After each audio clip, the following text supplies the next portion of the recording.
no idea there was a boarding house in this street, and I live in this place here. I don't know. That one or nothing. No, definitely not. No, that looks like a couple of the other new blocks that are going up. No, they're brand spanking new, very good, very nice units.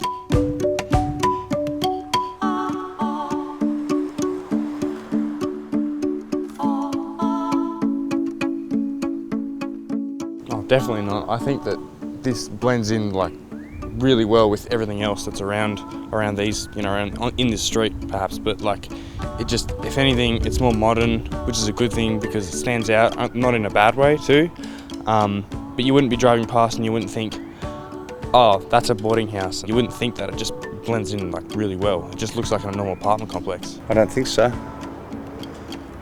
They all look quite similar. They look pretty nice.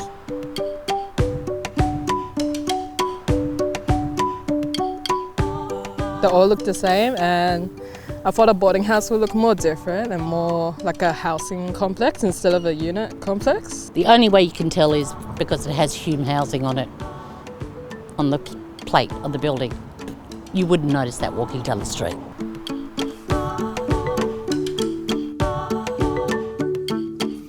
What do you mean by boarding house? As in like a housing like support thing? Yeah. No, I wasn't aware that there was even that happening in this street.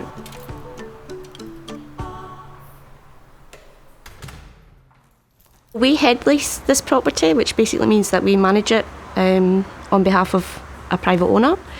There's 21 units. One of them is a common room or common area that you'll see in a bit, and then there's 10 single units and 10 double units. So this is some of our beautiful landscaping around the building. As you can see, it's quite green and it gives a little bit of privacy. Our caretaker takes care of it by watering and doing light weeding, and then once a week we've got a contractor who comes and takes care of the bigger jobs around the building in terms of landscaping. I'll show you our community room. So this is our beautiful common area. As you can see, we've got plenty of space, we've got plenty of storage, it's got aircon facilities and fully functioning kitchen. We use this space for block meetings, which we usually hold on weekends because everyone's at work. And we also use it for customer engagement activities, and customers can also book and use the space as well.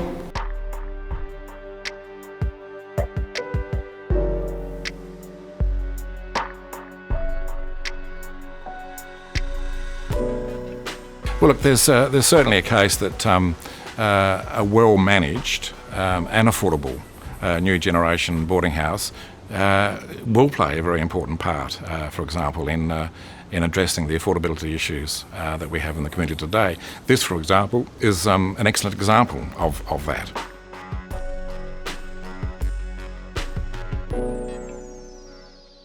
We've not had any issues here in terms of any antisocial behaviour. We don't have a high turnover, and they're very popular, so we let them really easily.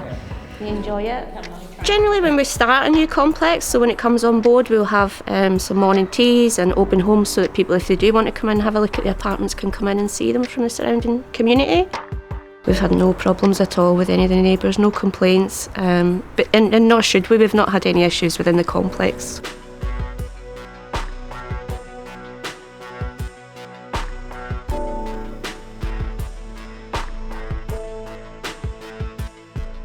So I was one of the first ones to move in here, and I'm still living here currently, so I'm enjoying the place, and it's pretty convenient for me, close to work, and I enjoy living here.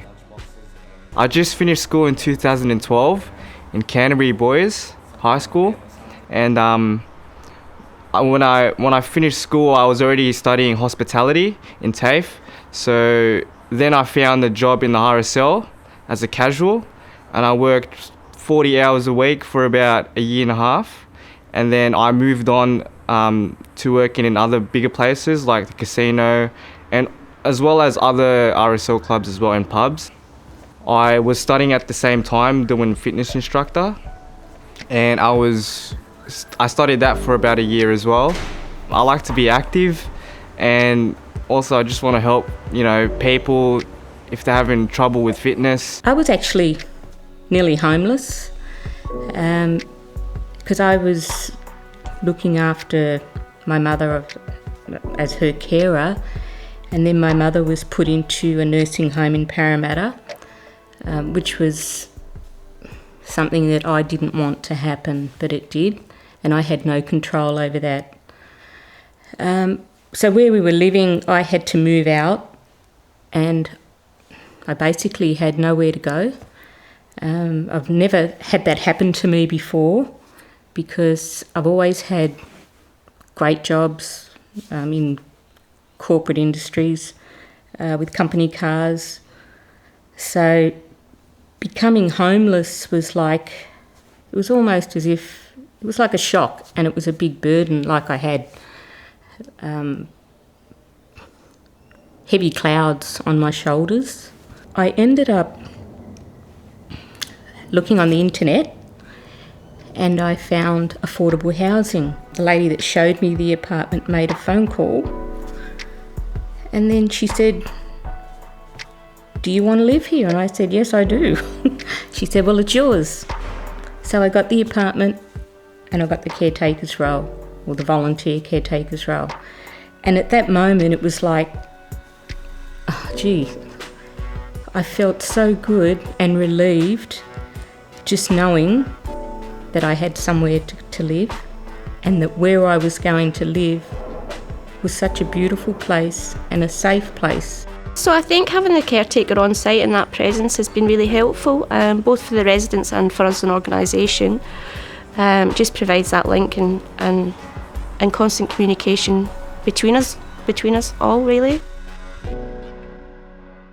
Every time I leave for work or I come back from the gym or something, she will always be outside hosing the garden. You do feel isolated over here when I'm alone sometimes, living at home. Yeah, so sometimes I don't have anyone to talk to, but sometimes I'll go downstairs.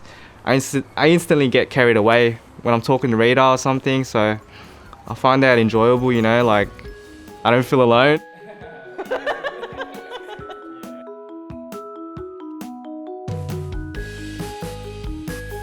The actual focus of the policy is obviously to address what is a chronic lack of affordable housing throughout the inner west. There's been no replacement of low stock housing through development. In fact, there's been a loss of affordable housing through the many developments that have taken place in recent years. It's a major issue.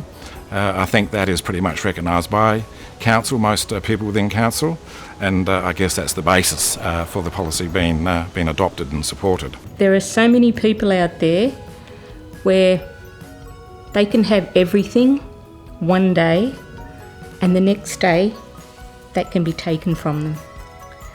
You really don't know what is going to happen. And I'm just thankful for the help and for the people that were at Hume Housing, for the help that they had actually given me.